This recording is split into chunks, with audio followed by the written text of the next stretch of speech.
तो hello guys, तो आज मैं आपको डीएलएस डिप्लोमा है लाइब्रेरी का, उसकी जो थ्योरी पेपर है उसके अंदर आप कहाँ से पढ़ते हो तो मैं आपको बताऊंगी कि हमको जो है डिप्लोमा की जो है सीरीज़ हम खरीद सकते हैं ना। तो ये सीरीज़ जो होती है आज़ाद वन वीक सीरीज़ आपको आसानी से मार्केट में अवेलेबल हो जाती है। तो इसके अंदर क्या होता है कि जो थ्योरी पेपर होता है उसके अंदर ये सवाल जो आते हैं इसके अंदर से ही आते हैं, तो आपके लिए आसान होता है इसको पढ़ने में।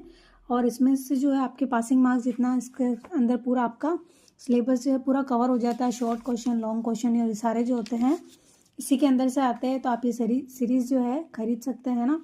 और ये जो सीरीज़ है ना डीएलआईस की इंग्लिश मीडियम के अंदर भी इस बार से अवेलेबल होने लगी है। तो आप लोग जाके आपके जो मार्केट है वहाँ से आप खरीद सकते हैं। तो आज मैं आपको जो DLI 01 पेपर है उसका जो 2024 का जो पेपर है ना, इसके अंदर किस तरह के क्वेश्चंस आए तो मैं आज आपको ये बताऊंगी, है ना।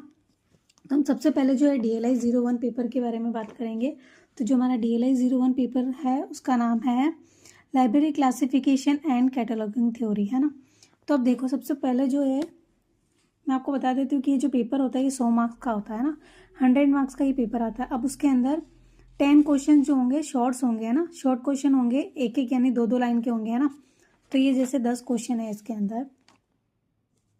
अब इसके अंदर 10 क्वेश्चन अ भाग है, इसके अंदर 10 क्वेश्चन है। तो बहुत इजी सवाल है ये। तो ये है कि mention the name of table 2 in DDC 19th edition, है ना कि ड्यू डेसिमल जो वर्गीकरण 19वां संस्करण उसकी कोई भी दो तालिका का नाम बता देना अपन को। उसके बाद क्लास जो शब्द है उसका अर्थ क्या है। उसके बाद द्विबिंदु वर्गीकरण पद्धति का षष्ठम पुनर्मुद्रित संस्करण किस वर्ष प्रकाशित हुआ। तो ये जो सारे वर्ष है आपको याद करने पड़ेंगे। उसके बाद फैसेट डिवाइस यानी पक्ष युक्ति क्या होता है ना।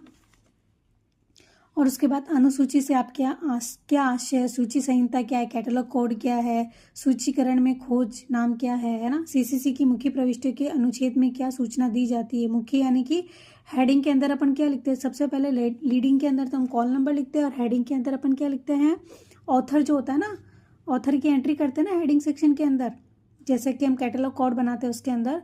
और उसके बाद कोलैबोरेटर क्या होता है ना।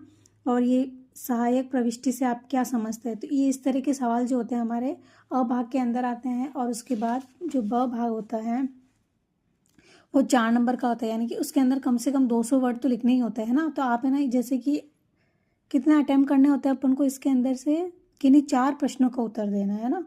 तो इसके अंदर आपको ऑप्शंस बहुत सारे सवाल के अंदर हो सकते हैं, जैसे कि देखो 1 2 3 4 5 6 7 8, है ना।